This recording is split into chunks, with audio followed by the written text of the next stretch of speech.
Hello everyone and welcome back to Greenpine Zoo and Gardens. Yeah, it's been a while since we've been here in the zoo and have built a thing or two. So at least 2 weeks I think it was now since the last episode that we did. So I'm going to tell you in a few minutes why it has been that long. And I also have to apologize for the laggy overview right here. And at some parts in the video, even the speed build might be a little bit laggy. You might see it in the left upper corner of the video. I didn't notice that the settings that I made to fix the problem with the game or with the recording of the game have been set back to where it was before we fixed the problem, and I just managed to notice it by the end of the speed build. So therefore I didn't have a chance to record everything properly, so huge apologies to all of you, but I think it will be okay during the speed build and we might not have that massive problems. So first things first, why did it take me about 2 weeks until we get to today's episode? Well, some of you might have read it in the community tab of my YouTube channel. I had a little accident 2 weeks ago. I was on the way from my office to my house on Thursday 2.5 weeks ago after work, and something with my car went wrong. So I got the notification in the car that the motor was overheating and I had to stop the car. So I did that. I drove about 1 kilometer ahead and on a parking area and stopped the car, stepped out of the car and was thinking, okay, what should I do now? So as I had a few problems with my car already the weeks before, and it was in the garage for one time, which was quite expensive what they did to the car, and I thought all of the problems were fixed. I thought maybe it was the cooling device. I don't know the technical words in English, but I hope it makes sense when I tell you this. As I had some problems with that already in the past, I thought it might have been this. So what did I do? Just give me a second so I can Google the word.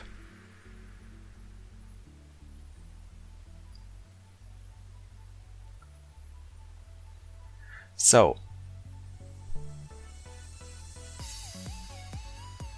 what I did do was opening up the car in the front where the motor is sitting. I just got the word bonnet here, but that's definitely not the correct word. So I opened the car and thought, let me check on the cooler device where the cooler liquid is inside.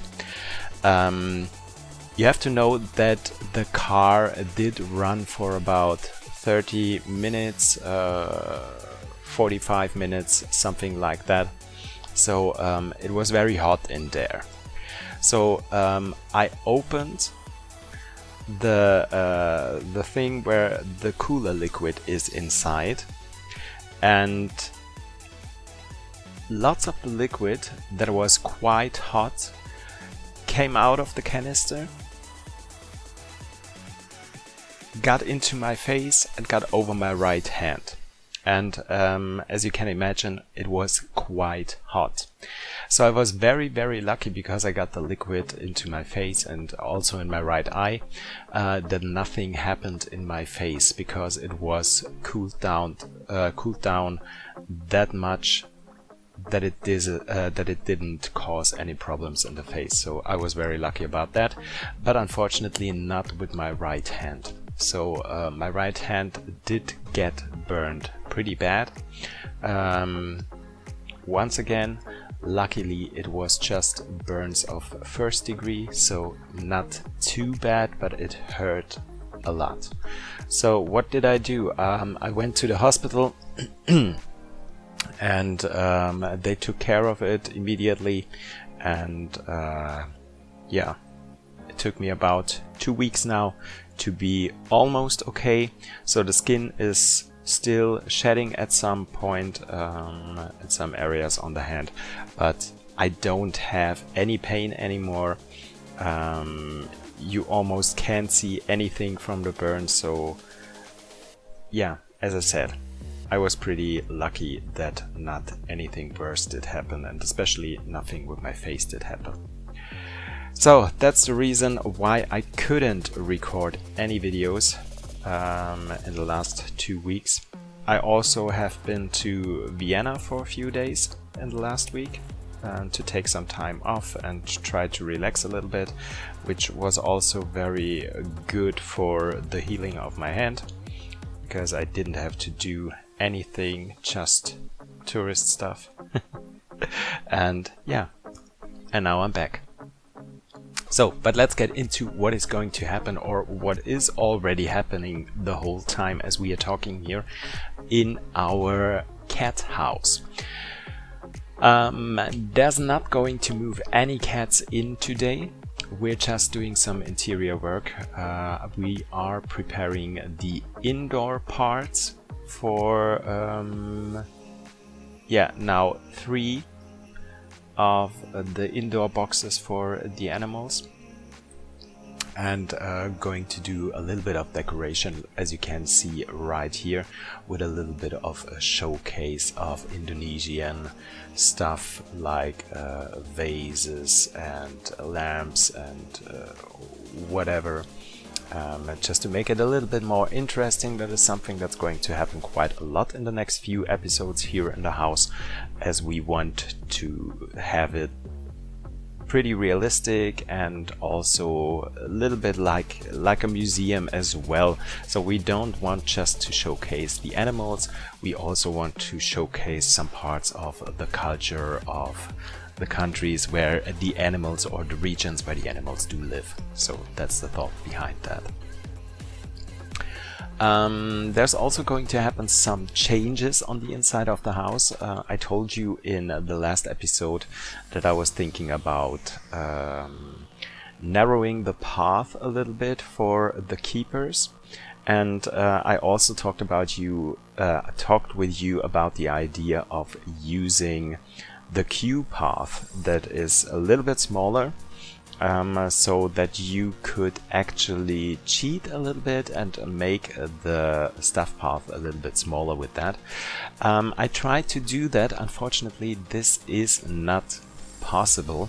It's just possible with the visitor path, but not with the keeper path. So that was not an option. But to make it seem a little bit smaller, I changed the second barrier.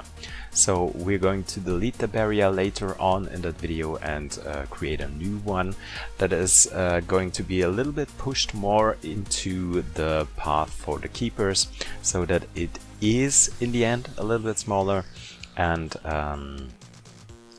yeah, it also makes the distance from the fencing to the actual fence of the indoor boxes of the animals a little bit smaller as well.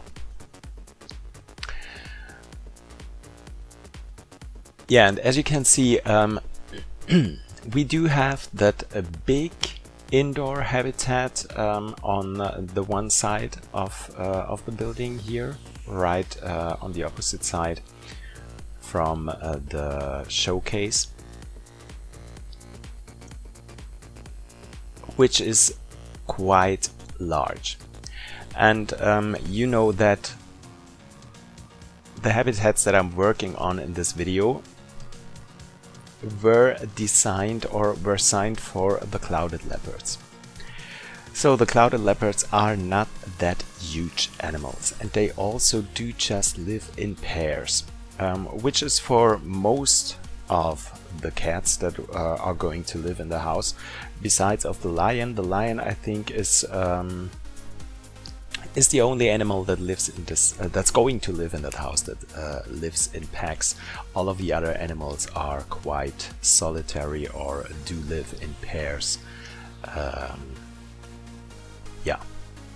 So I was thinking, we do have a massive space outside and inside of the building, and don't get me wrong, I'm all here for massive animal habitats, but I thought it's going to be a little bit too big, because we also do want to build realistic in here. So therefore I thought maybe we are going to divide the big indoor habitat into 2 indoor habitats, so that we could split it, so that we could separate the animals and could use that big one as 2 indoor habitats for the clouded leopards. So then we do have this habitat that I'm working on right here, right now, which is a smaller one and just a single one, that we also could use for another animal. So I was thinking which animal we could have in here. First of all, I was thinking, okay, Asian animals. We need an Asian cat in here. So I was looking for all the Asian cats that we do have in the game. And I came along with the Amur leopard, the snow leopard, and also the Eurasian lynx.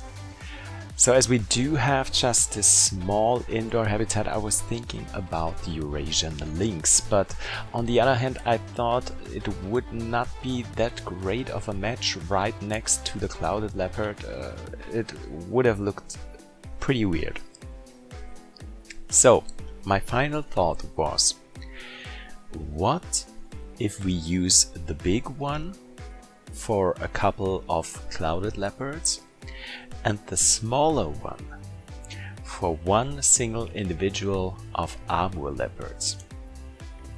So maybe this is like an older male or female that is left in the zoo and we are not going to breed with them, but yeah, we have to keep it until it's passing away. So what do you think, what do you guys think about that?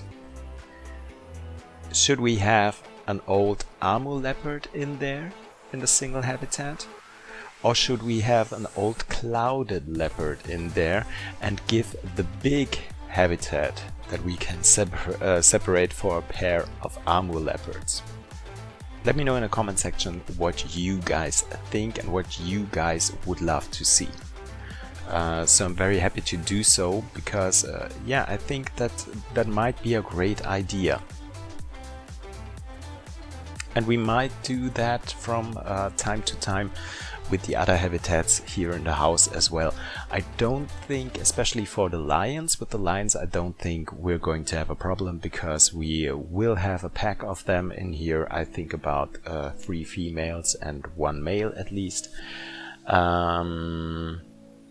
Maybe for the tigers, which would also be possible to have a big habitat for the Siberian tigers and a smaller habitat for the Bengal tigers, or the other way around.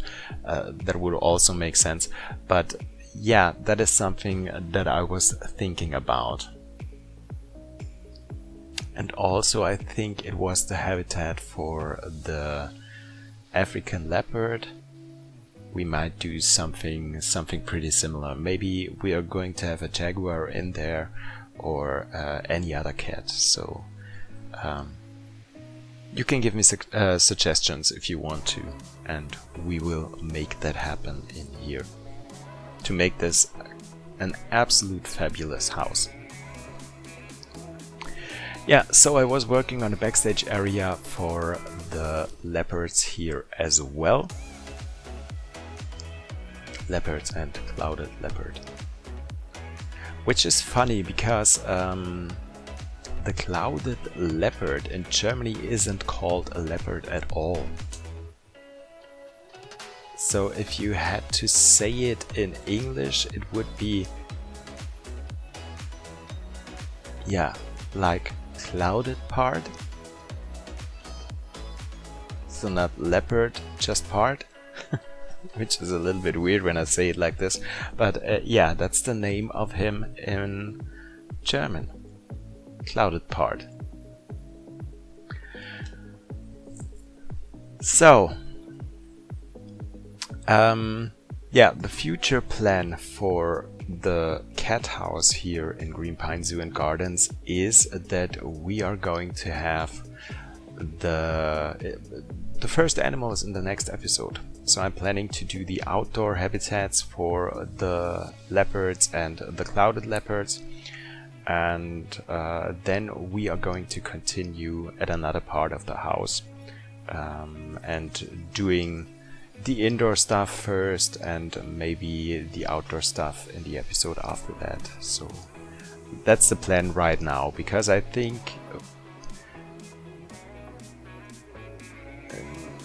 no, I don't think, I'm pretty sure, and I know that I get easily bored when I do all the interior stuff first and then go into the outdoor habitat. So I think it is more comfortable for me to work like this.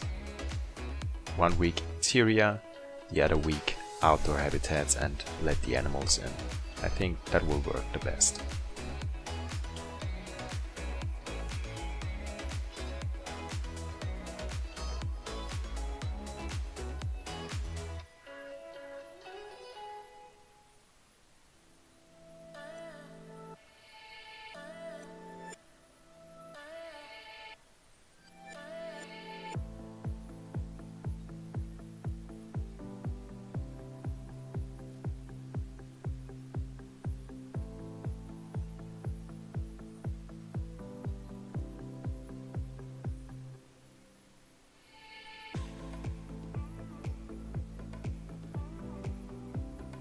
Yeah, and I have to say, I thought about the direction I wanted to go with the house. It was, in the beginning, it was a little bit difficult for me to find the right direction that I wanted to go with it. Because I was thinking about something modern, and yeah, as you know, it was 2 weeks ago that we built the house. And after that, when I got back into it and had a look at it, I had completely different ideas that were just not doable anymore, because yeah, the whole layout of the house is already finished, so I couldn't make major changes in here. So I was thinking about, for example, maybe some of you guys know the Alfred Brehm house in the Tierpark Berlin. They did a huge renovation on the house. In the beginning, the house was looking from a style point like this here. So you have the indoor habitats for the cats that are a little bit elevated, so that as a viewer you have a better look at the animals. And coming along with that, you would also have the impressions that some of the cats are bigger than they actually are. So that might be also a point why things have been done that way in the past, but never mind. Yeah, as I said, the Alfred Brehm house in Tierpark Berlin had a huge renovation, and many, if not all, of the habitats are now lowered down, so that you are actually on one level with the animals, and you have glass windows, so you don't have this mesh fence or something like that anymore. So you have glass fences so that you can see the animals way better. And I was thinking about that as well, especially for the smaller cats, and maybe we are going to do a little bit of a change in here as well, at least for the small habitats, for the smaller cats in here. I have to think about that if I want to do something like that, because in the end, when you have a look at the inside of this house, it looks old. So I made it look old on purpose, because I thought with all the decal pieces that we do have in the game and stuff like that, it looks pretty nice and it fits the theming of the zoo perfect, I think. So yeah, I don't know if I want to go down that path and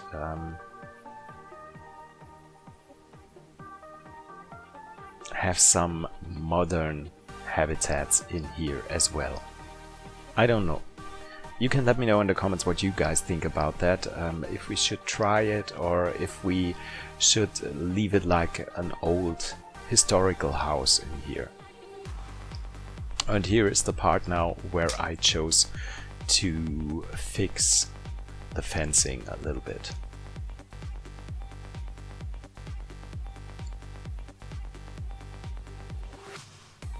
And I do think in the end it looks better and it matches the whole vibe of the zoo so much better than it did before.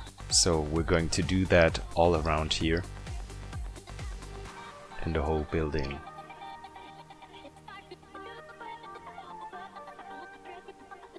And I'm also going to build more of those glass showcases and put in some decoration stuff and whatsoever, because we do have so much space here in this house and it needs to be filled up. I don't want it to look empty and naked, so I just don't want that to happen.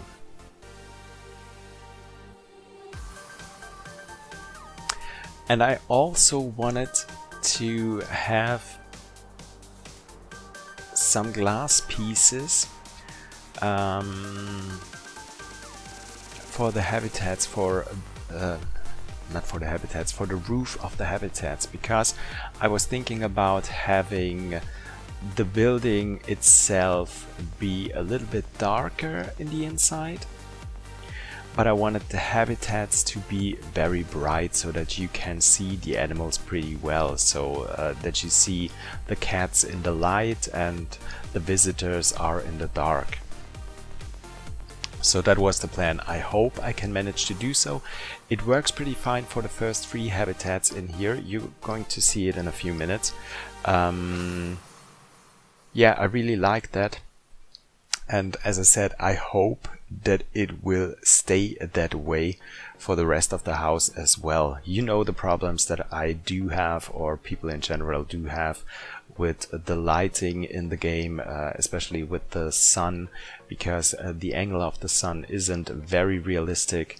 And no matter what time of the day you have, there are some parts in your park that are always going to be dark or in the shadow. So yeah, I just hope that we won't have any problem on the back side of the building, especially where the really big cats are, like the lions and the tigers, I guess, are on that side.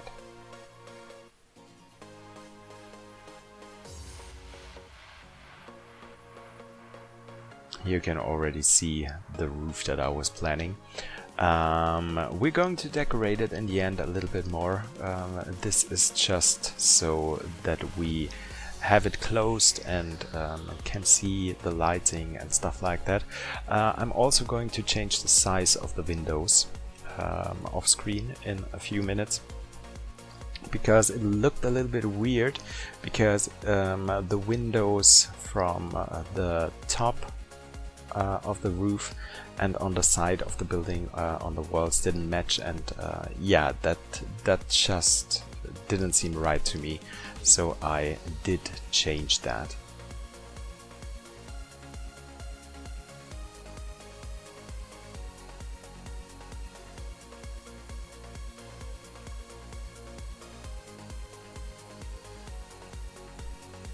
And I'm also trying to make the roof not too complicated.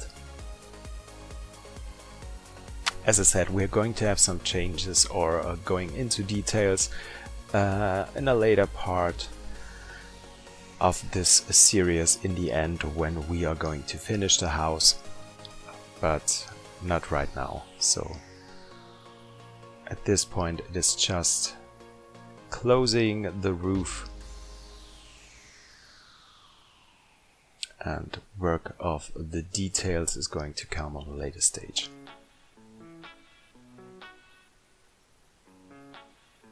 Yeah, here you can see it looks a little bit weird and I didn't want that, so I had to change that.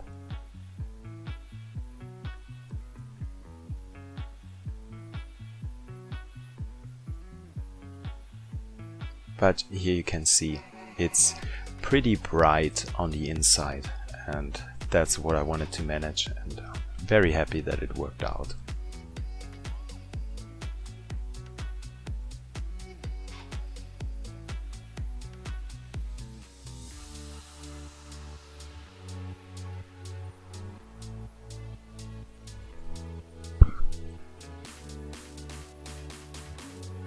So here you can see the changes right now.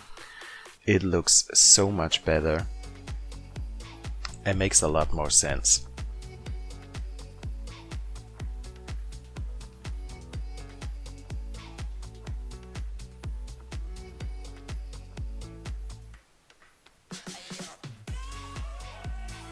Working a little bit on the inside of our ceiling as well, to give it a nice structure. We're also going to have some lights in there.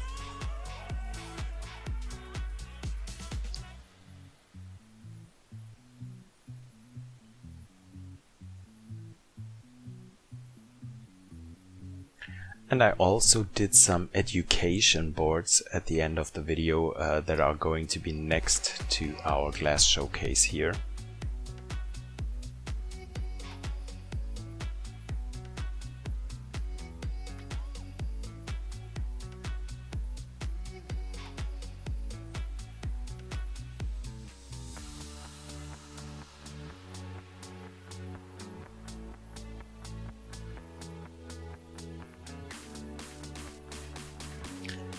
And now we're making it look old and used.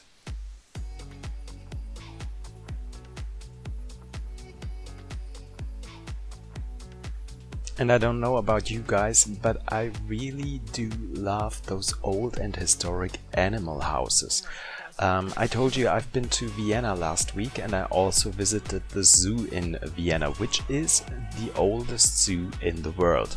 And therefore they do have some old buildings in there as well, especially for some of the carnivores. So you can actually see how small the habitats for the cats have been in the past. And it is amazing to see how they managed to use those old structures and make it modern, combine it with a modern habitat. So it is so amazing to see how much zoos have changed within the last few decades. It is really stunning. I've been to the zoo in Augsburg with my niece and her mother and her father a few weeks ago as well. And it is so stunning when you look at the habitat for the Asian black bears that are living there. There's 2 of them. The habitat is not huge and arguably quite on the smaller side. Let's say it like this for those 2 bears. But if you know that habitat about 40 years ago was only half the size and also split into two habitats for, I think it was brown bears, European brown bears, and polar bears. I'm pretty sure there have been polar bears, or has it been black bears? I don't know, but two different species. Half the size of the habitat, and the half-sized habitat also has been split into two, so that you could have two different species of bear in there. This is just unbelievable that this was the standard like 30-40 years ago. And it has changed so much within the last few decades. This is really amazing when you think about that. So always try to find out a little bit of the history of the zoo that you are visiting, because yeah, as I said, it is amazing how much things changed. I'm not going to say that everything is perfect in every zoo. It isn't by far. But yeah, it has changed so much for the better in the last few decades. Once again, just amazing. Yeah, and to come back to my point, I really do love these old structures, the history that stands behind that, and I love it when those old structures are being kept and used to make something modern out of it. And therefore I wanted to have these old indoor habitats for the animals, but have quite a nice and modern, timely, appropriate habitat outside for the animals. That was what I'm looking for, and I hope I can manage that.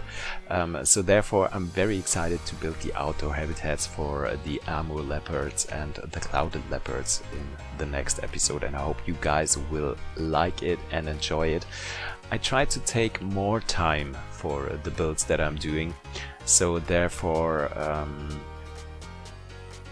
yeah, I'm trying to create more realistic looking outdoor habitats for the animals as well, and take a little bit more time to create nice landscapes, because I really enjoy doing that.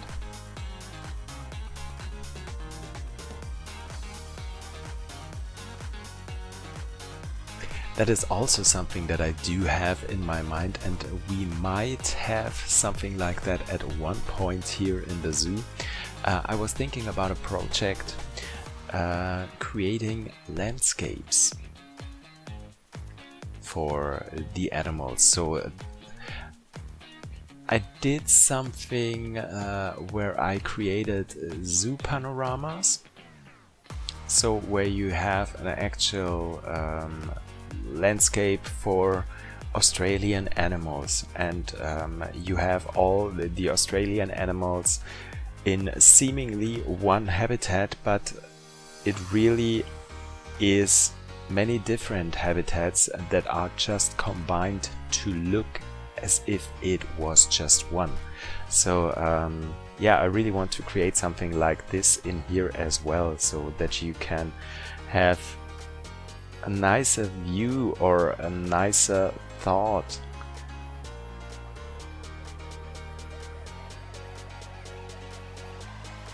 about the areas where those animals do live and which animals do live there. So maybe we can do something like this here in the zoo as well. I would love to do so, and I think it would fit so perfectly in here. So yeah, maybe we do that once the house here is finished.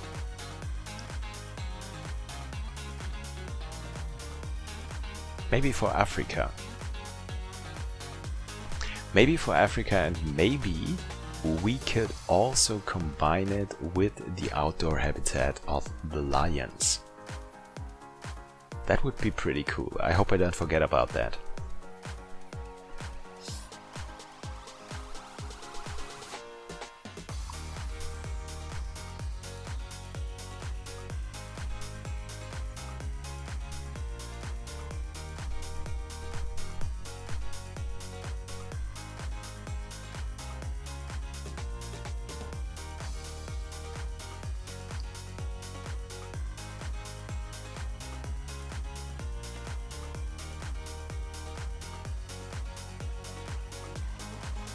Yeah, the indoor habitats for the animals are quite similar in here.